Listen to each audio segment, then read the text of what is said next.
ce quatrième podcast, après avoir vu comment l'univers était né, nous allons parler de toutes les structures, les astres, les galaxies, les trous noirs, ce bestiaire incroyable d'objets de toutes sortes qui peuplent notre cosmos. Première question que nous devons poser, c'est que voyons-nous en regardant au loin ? Eh bien, curieusement, le premier à apporter une réponse claire à cette question, c'est Edgar Poe.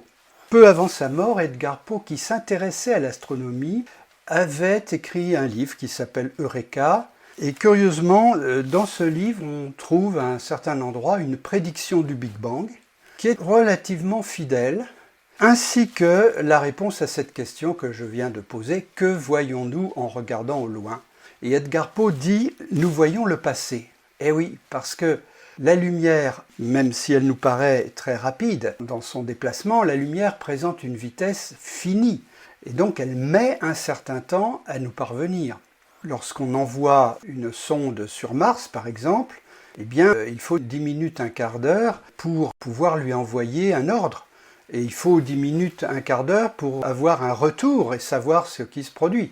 C'est pour cela que les robots sont largement pilotés de façon autonome par des intelligences artificielles. On ne pourrait pas les piloter depuis la Terre. Si le robot arrivait sur une crevasse, par exemple, on n'aurait jamais le temps de l'arrêter avant qu'il ne tombe dans la crevasse. Tout cela parce que la lumière qui vient de Mars met entre 10 et 15 minutes à franchir toute cette distance pour nous parvenir. Eh bien, tout ce que nous voyons dans le cosmos est ainsi affecté d'un délai qui est le temps pendant lequel la lumière chemine. Alors, c'est intéressant parce que ça veut dire que plus on regarde loin, plus on voit le passé.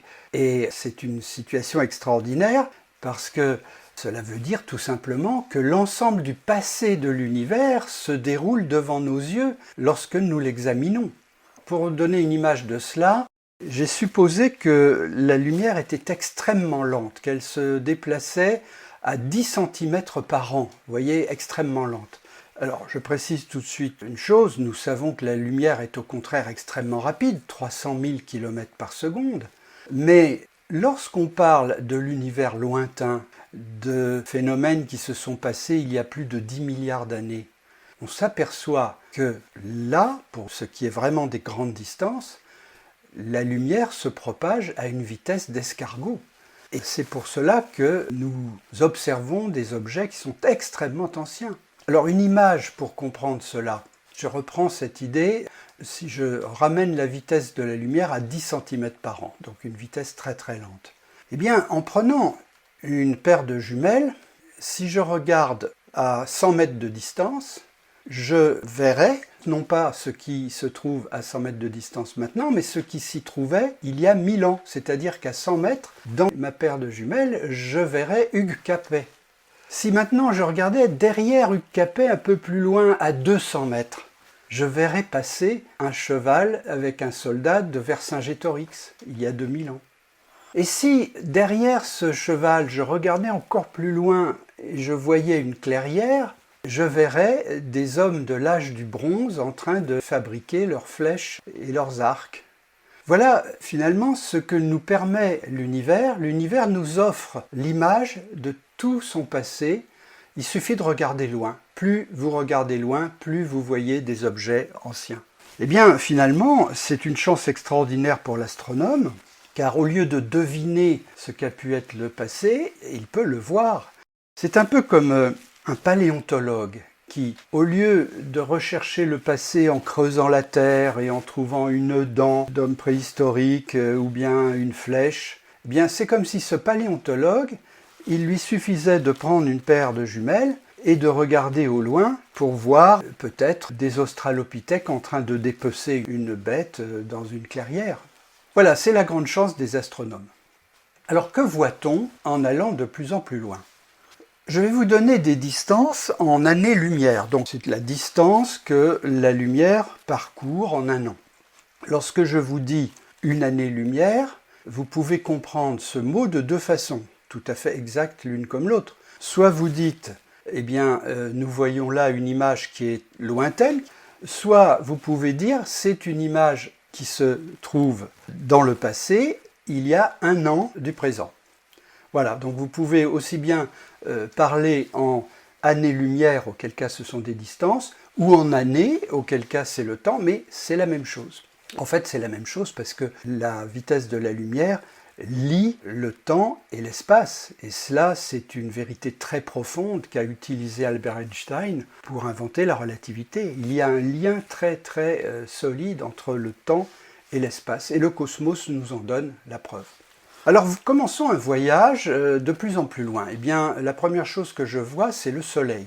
Le Soleil se trouve à 8 minutes-lumière de nous. Ça veut dire que si, par exemple, maintenant, le Soleil explosait, vous ne verriez rien. Vous ne verriez l'explosion que 8 minutes après. En fait, vous ne la verriez pas parce que vous disparaîtriez complètement annihilé sans avoir le temps de réfléchir. Mais vous voyez que si le Soleil explosait maintenant, vous auriez encore le temps de fumer la cigarette du condamné, et ce n'est qu'après que tomberait la sentence. Je vais un peu plus loin. La Voie lactée, c'est la galaxie dans laquelle nous nous trouvons. Eh bien, la galaxie représente, grosso modo, une centaine de milliers d'années-lumière. Ainsi, lorsque nous observons une étoile qui se trouve à l'autre bout de la galaxie, eh bien, sa lumière a mis une centaine de milliers d'années à nous parvenir. Je rappelle une chose, 100 000 ans à l'échelle du cosmos, c'est rien du tout. C'est comme une seconde de votre existence. Maintenant, sortons de la Voie lactée. Eh bien, c'est Hubble en 1925, nous avions parlé de cela, qui avait découvert que Andromède était une galaxie, on l'appelait une nébuleuse à l'époque, plus lointaine que la nôtre, notre galaxie, la Voie lactée, à peu près 20 fois plus loin. Il avait mesuré sa distance, et donc Andromède est la galaxie la plus proche. Elle se trouve à 2,5 millions d'années-lumière. Maintenant, si nous continuons le voyage dans les distances, eh bien, nous voyons des galaxies de plus en plus lointaines, de plus en plus lointaines, de plus en plus lointaines, et nous arrivons comme ceci avec les plus grands télescopes. Aujourd'hui, le plus performant qui vient d'être lancé, c'est le télescope James Webb, qui a été en grande partie conçu pour justement voir très très loin. Eh bien, ce que l'on voit se trouve dans l'infrarouge. Oui, parce que je vous avais expliqué qu'à cause de l'expansion de l'univers, les fréquences se décalaient et donc des lumières qui étaient bleues, par exemple, lorsqu'elles ont été émises il y a 13 milliards d'années, aujourd'hui sont devenues invisibles et elles sont dans l'infrarouge. Alors il faut équiper les télescopes avec des capteurs infrarouges, ce que l'on a fait pour James Webb, et grâce à cela, on peut photographier ce qui existait il y a 13 milliards d'années. Voilà. La distance maintenant la plus lointaine que l'on puisse observer, nous en avons déjà parlé, à 13,8 milliards d'années d'aujourd'hui, c'est le flash du Big Bang. Nous avions parlé de rayonnement fossile, nous avions parlé de photo du Big Bang, et là je dis flash du Big Bang, c'est la lumière émise, non pas au moment du Big Bang, mais rappelez-vous, 380 000 ans après. C'était en fait très proche du Big Bang, n'est-ce pas? À l'époque, l'univers était un gaz, et c'est ce gaz qu'on observe dans cette photo du Big Bang dont nous avons déjà parlé. Alors après cette photo de 380 000 ans, nous n'avons aucun espoir de voir quoi que ce soit, en tout cas dans les ondes électromagnétiques, c'est-à-dire la lumière ou les ondes radio. Nous n'avons aucune chance de voir au-delà, parce que c'est Georges Gamow qui l'avait expliqué, au-delà, l'univers, qui était un gaz de particules chargées, était opaque. Donc aucune chance de voir quoi que ce soit avec la lumière traditionnelle. En revanche, on a espoir un jour, peut-être, de voir quelque chose dans cette période noire grâce à autre chose que les ondes électromagnétiques, par exemple les ondes gravitationnelles, qui sont quelque chose de totalement différent, dont nous parlerons la prochaine fois. Voilà donc le résultat de tout cela. Nous avons un panorama qui, grosso modo, s'étale depuis le Big Bang jusqu'à aujourd'hui de façon visible. Parlons maintenant de ce bestiaire d'astres, et nous n'allons pas passer en revue toutes les sortes d'astres, d'étoiles, d'astéroïdes, nuages, etc. Nous allons prendre le plus important pour nous, ce sont les étoiles, car grâce aux étoiles, d'une manière générale, la complexité peut se développer. Nous allons parler brièvement des galaxies, parce que les étoiles s'assemblent en galaxies, et la fois prochaine, nous parlerons des trous noirs, dont on découvre jour après jour l'importance dans l'univers. Au début, c'était un peu des objets mystérieux et un peu anecdotiques, et on commence à s'apercevoir de leur rôle dans l'univers. Finalement, quand on y réfléchit, chaque astre a son rôle. L'étoile va fabriquer la matière, les trous noirs ont des effets notamment sur la naissance des étoiles, les planètes comme la Terre fabriquent la vie. Vous voyez, chaque partie a son propre rôle. Nous sommes clairement face à un écosystème où chaque partie influe sur la voisine. Eh bien, parlons maintenant des étoiles et nous allons parler de leur naissance, de leur vie et de leur mort. Et oui, elles sont un peu comme des êtres vivants, elles ont une naissance, une vie et une mort, et vous allez voir qu'il s'y passe plein de phénomènes intéressants. Nous l'avions dit, l'étoile naît de l'agrégation du gaz primordial du Big Bang. Le Big Bang n'a fabriqué qu'un gaz d'hydrogène et d'hélium. Sous l'action de la gravitation, cette matière a tendance à former des grumeaux, à s'effondrer par endroits. Et lorsqu'elle s'effondre, eh bien, elle se met à tourner. Et elle a tendance à se mettre en disque. Oui, dans l'univers, vous voyez beaucoup de disques. Vous avez, je vous donne un exemple, eh bien, le système planétaire. Vous savez qu'à peu de choses près, il se trouve sur un plan, le plan de l'écliptique. Il tourne, mais dans un plan. Les galaxies, nous allons voir maintenant, adoptent aussi une forme de crêpe, une forme plate. Les anneaux de Saturne, par exemple, sont aussi dans un plan très fin. Alors pourquoi on retrouve partout cette forme de crêpe qui tourne, aplatie? C'est tout simplement les lois de la gravitation. On n'a même pas besoin d'invoquer les règles de Einstein, il suffit de prendre la gravitation selon Newton et on peut expliquer pourquoi la matière, lorsqu'elle s'agrège, se met à tourner et forme un disque.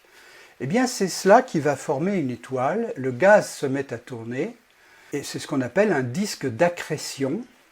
La matière se concentre dans ce disque et elle a tendance à tomber vers le centre. Donc, au centre, commence à se constituer un noyau plus dense, de plus en plus dense, qui chauffe en même temps, car plus la matière est concentrée, plus elle chauffe. Et à un certain seuil, lorsque on franchit une certaine température, les réactions nucléaires s'allument dans ce centre, tout à fait comme une bombe H. Ce sont les mêmes réactions que dans une bombe H. C'est-à-dire que l'hélium et l'hydrogène, les deux constituants du gaz, vont commencer à fusionner et à fabriquer d'autres éléments en dégageant beaucoup de chaleur. C'est donc une bombe H. Alors vous me direz, mais pourquoi cela n'explose-t-il pas? Eh oui, on pourrait imaginer que la réaction s'allume, et que cela se traduise par une grande explosion et que toute cette matière qui avait commencé à s'agréger sous forme d'un disque d'accrétion reparte dans l'espace violemment. Eh bien non, c'est impossible parce que la réaction nucléaire est confinée. De même que dans une centrale nucléaire, on confine la réaction dans un réacteur nucléaire, dans une cuve, eh bien là, ce qui confine l'explosion nucléaire, c'est la gravitation. C'est-à-dire que toute cette matière a tendance à s'effondrer vers le centre. Et vous avez donc deux forces contradictoires. L'une, c'est la force qui pousse la matière à exploser, la bombe H, et l'autre, c'est la gravitation qui tend au contraire à la concentrer. Et là se produit quelque chose d'un peu miraculeux, c'est que ces deux forces s'équilibrent.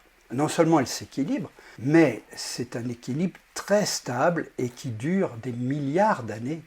Le Soleil a déjà vécu pas loin de 5 milliards d'années et il a encore devant lui l'équivalent. Donc vous voyez, une étoile comme le Soleil dure près de 10 milliards d'années. Certaines étoiles plus petites peuvent durer plus de 100 milliards d'années. C'est donc un équilibre très stable et auquel nous devons la vie. Nous reviendrons sur cette question parce que cela paraît un peu miraculeux, donc ça appelle des réponses. Pourquoi? Eh bien, voilà comment se forme l'étoile et sa vie, on la connaît bien parce qu'on en a observé tellement qu'on a pu faire des statistiques de toutes sortes et on sait très bien comment se déroule la vie d'une étoile. C'est pour ça qu'on sait que le Soleil explosera dans 4 à 5 milliards d'années et on sait ce que donnera cette explosion. Donc on connaît très bien la vie des étoiles. Il faut dire qu'il y en a énormément autour de nous qui sont visibles et qu'on peut étudier. Alors maintenant, pendant cette vie, l'étoile est le siège de réactions nucléaires et ces réactions nucléaires fabriquent patiemment, c'est un peu comme une marmite qui mijote, fabriquent patiemment les éléments plus lourds que l'hélium. Hydrogène et hélium se combinent et forment du carbone, de l'oxygène, etc. Et on monte ainsi dans les poids d'atomes. On voit se former ainsi des atomes de plus en plus lourds, qui sont les atomes que vous avez autour de vous et dont votre corps est fait, carbone, oxygène, azote, etc. Jusqu'où monte ce processus? Il monte jusqu'au fer. Le fer est le 26e élément sur 92. Vous savez qu'il y a 92 sortes d'atomes, le fer est le 26e. Pourquoi ces réactions s'arrêtent-elles au fer? Eh bien c'est tout simple, c'est que jusqu'au fer, chaque fois qu'on fusionne des atomes, cela dégage de l'énergie et on tombe dans des niveaux d'énergie atomique plus bas. Et donc c'est un peu comme l'eau qui coule sans cesse vers le bas. Mais quand on arrive au 26e élément, là, l'eau est arrivée dans un lac et il n'y a pas moyen pour l'eau de partir ailleurs. Elle est arrivée à son point le plus bas dans ce lac. Si l'eau voulait remonter la pente, eh bien, il faudrait quelque chose qui la fasse remonter, par exemple une pompe. Mais naturellement par elle-même, l'eau ne peut pas descendre plus bas. Eh bien là, c'est pareil, le processus nucléaire de fusion qui se trouve dans les étoiles parvient jusqu'au fer, mais ne peut pas aller plus loin. Alors comment se sont formés les autres éléments? Il y en a 66 autres. Ce sont les autres métaux, ce sont l'or, le plomb, etc. Comment ces 66 autres éléments se forment-ils? Ce n'est pas pendant la vie de l'étoile, c'est au moment de sa mort. Car nous allons le voir maintenant, les étoiles meurent en explosant. Et dans ces explosions qui sont cataclysmiques, là, les réactions nucléaires se rallument et se rallument extrêmement violemment, parce que là, on est dans un processus non pas confiné, mais cataclysmique.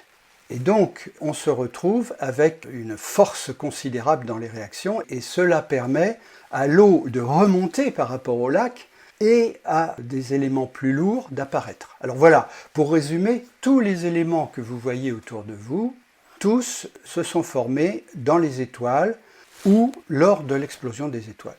Voilà, on peut donc leur dire merci, c'est la matrice qui forme toute la matière, en dehors de la forme la plus élémentaire qui existait au Big Bang, qui était un gaz d'hélium et d'hydrogène. Maintenant, parlons un peu de la fin de vie des étoiles. Nous allons découvrir que la matière peut se condenser beaucoup plus que ce que nous connaissons. Par exemple, vous savez qu'un morceau de fer pèse à peu près 8 fois son volume d'eau. On dit que sa densité est de 8. Vous pouvez prendre un des éléments les plus lourds comme l'or par exemple, je crois que c'est 22 fois. Vous voyez, 22 fois l'eau. Mais bon, on reste toujours, quelle que soit la matière que l'on prenne autour de nous, on reste toujours dans des densités qui sont pas très loin de la densité de l'eau finalement. Au contraire, lors des cataclysmes qui se passent à la fin de vie des étoiles, nous allons découvrir des formes de matière beaucoup plus denses.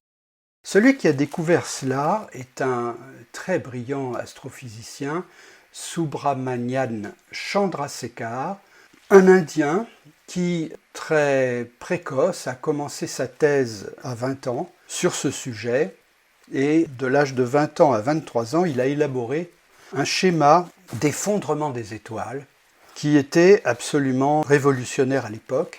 Malgré son jeune âge, il maîtrisait les équations de la relativité générale et c'est grâce à cela qu'il a pu concevoir le scénario d'effondrement des étoiles. Mais sa théorie était tellement révolutionnaire qu'elle a été rejetée et tout particulièrement par le plus grand astronome de l'époque dont nous avons déjà parlé, Eddington, un ami d'Einstein. Et Eddington s'est montré extrêmement négatif et agressif vis-à-vis du jeune Chandrasekhar pensez, une vingtaine d'années, c'était sa thèse de doctorat, il commençait tout juste à se lancer dans la physique.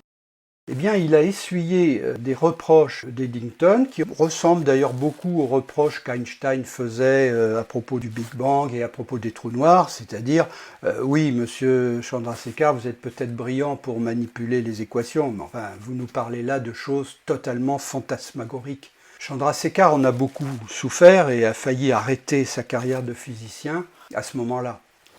Alors, ce qu'il a trouvé, qui a été prouvé tout à fait exact par la suite, c'est que dans l'étoile, à un moment donné, le carburant vient à manquer. C'est-à-dire que la teneur en hélium commence à faiblir et il suffit de peu pour que ça change la nature de cette explosion nucléaire, c'est-à-dire que ces réactions nucléaires faiblissent, si vous voulez. Je vous avais dit que l'étoile résultait d'un équilibre entre l'explosion et l'implosion qui est provoquée par la gravitation. Eh bien là, si je vous dis que les réactions nucléaires faiblissent, vous comprenez que la gravitation va prendre le dessus et elle va écraser l'étoile. Alors c'est ce qui se passe à un moment donné, la mort cataclysmique de l'étoile. Et vous avez là un phénomène double, c'est-à-dire que vous avez d'abord un effondrement, disons une implosion. Toute la matière part vers le centre et s'écrase violemment. Mais cet écrasement provoque une onde de choc et il y a beaucoup de matière qui se trouve à ce moment-là éjectée vers l'espace et c'est donc la deuxième composante, une explosion.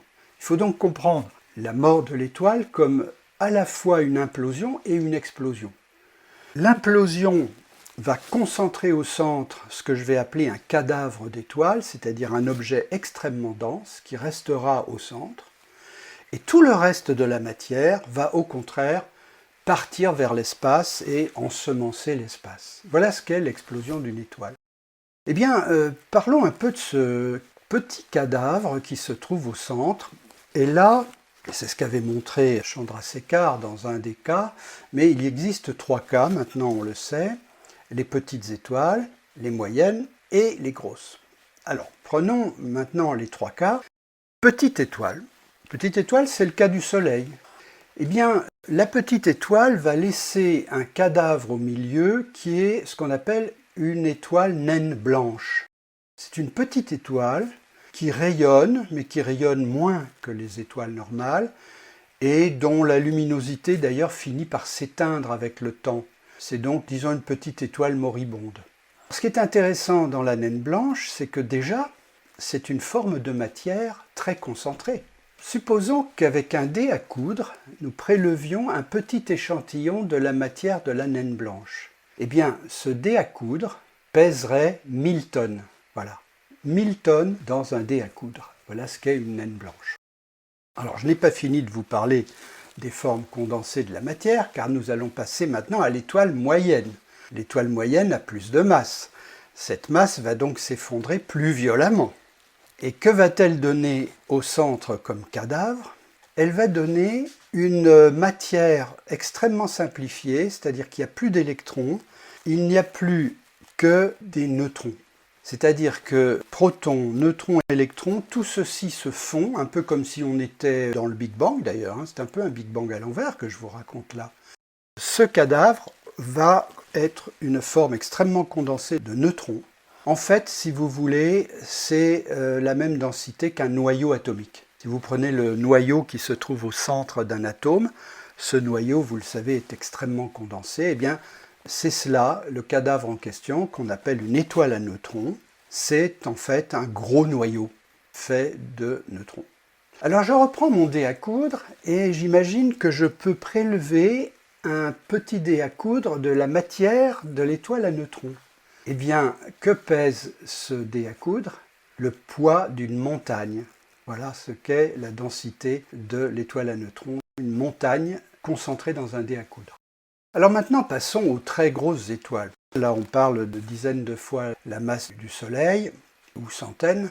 Là, l'effondrement va être encore plus cataclysmique, et cela va se traduire par la formation d'un trou noir. Le cadavre, dans ce cas-là, est un trou noir. Voilà. On en connaît maintenant pas mal, hein. Je me souviens de l'époque où je donnais des conférences et lorsque je parlais de trous noirs, je disais qu'on commençait à en apercevoir, mais je ne les appelais pas trous noirs, je les appelais candidats trous noirs, parce qu'on n'avait pas vraiment la preuve que c'était des trous noirs.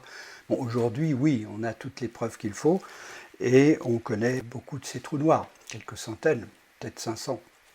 Eh bien, le trou noir, lui, est la forme la plus condensée de la matière, tellement condensée que, vous le savez, tout ce qui tombe dans un trou noir, eh bien, il tombe irrémédiablement et ne peut pas en sortir. Je vous avais donné au tout début de ces podcasts l'image du cosmos comme étant une surface d'un trampoline en caoutchouc et lorsqu'on mettait une masse au milieu, cela creusait un trou. Eh bien, le trou noir, c'est ce que vous obtenez si vous mettez une masse tellement forte qu'elle creuse un puits infini dans le caoutchouc. Et donc, ce qui tombe dans ce trou n'a aucune chance d'en ressortir. Y compris d'ailleurs la lumière, puisque c'est pareil, c'est comme la matière, la lumière tombe dans le trou noir et ne ressort pas, c'est pour ça qu'on l'appelle trou noir. Alors nous en parlerons plus précisément lors du prochain podcast, mais à ce stade, reprenons notre petit dé à coudre et prélevons dans le trou noir, imaginons qu'on puisse y mettre la main, prélevons un dé à coudre de trou noir. Eh bien, le dé à coudre en question pèserait la masse de la Terre.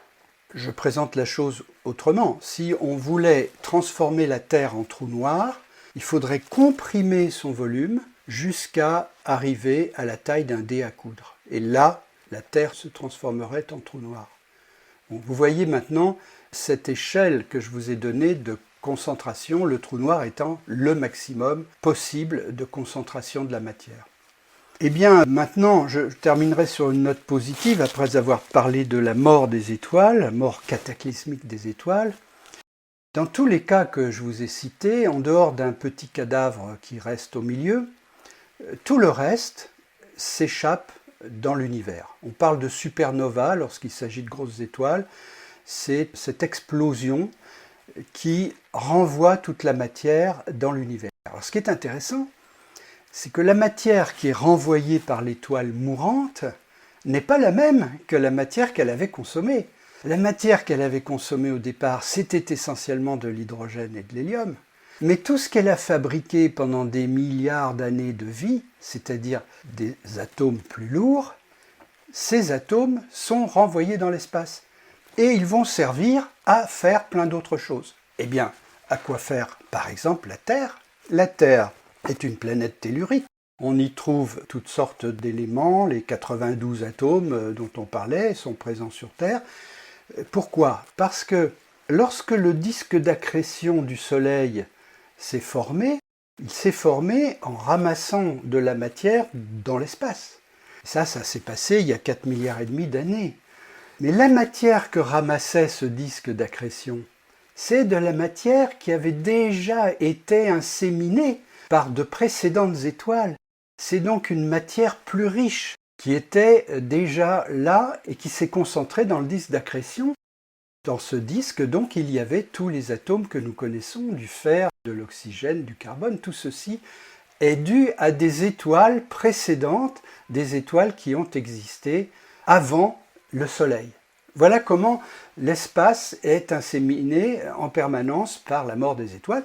Le jour où le Soleil disparaîtra, il renverra toute la matière dans l'espace, y compris la matière de la Terre. Tout ceci sera renvoyé dans l'espace de façon à donner une nouvelle chance à de nouvelles étoiles plus complexes que les précédentes.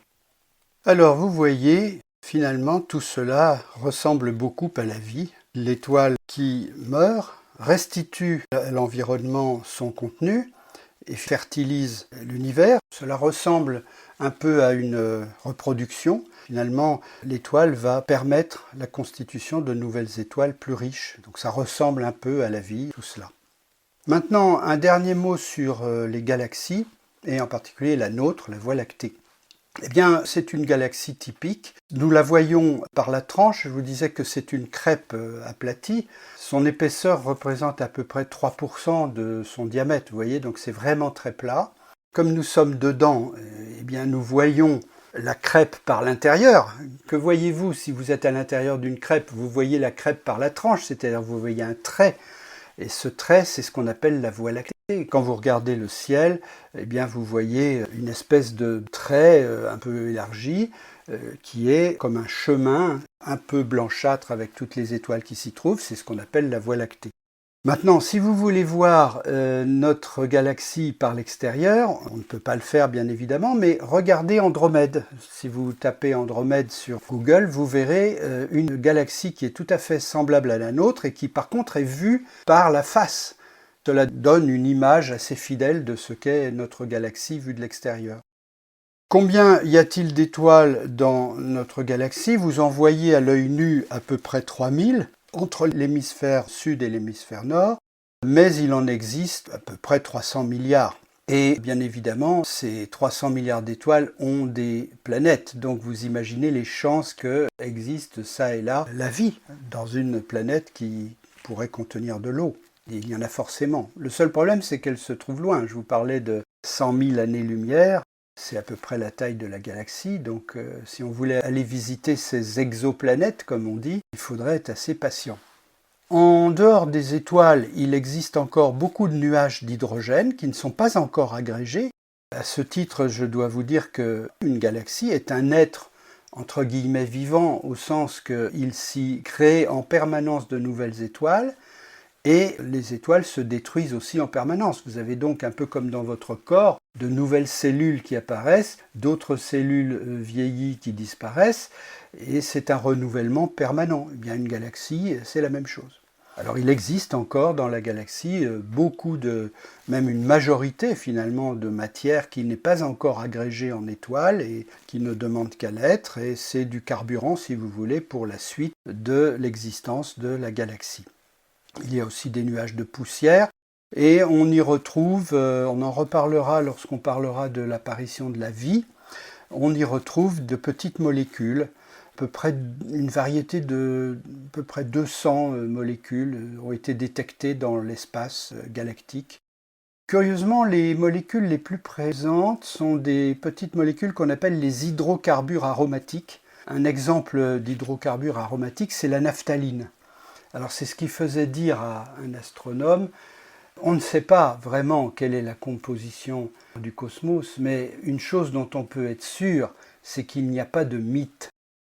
Et puis finalement, on sait depuis maintenant peu de temps, on sait qu'au centre de notre galaxie, comme d'ailleurs au centre de la plupart des galaxies, se trouve tapi un trou noir hypermassif.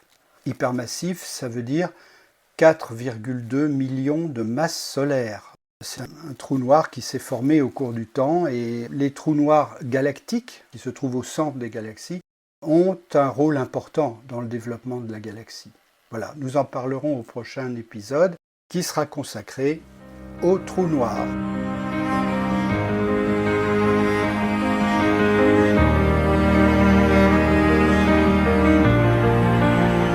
Ce podcast est tiré du livre « Les clés secrètes de l'univers » de Michel Galiana-Mingo.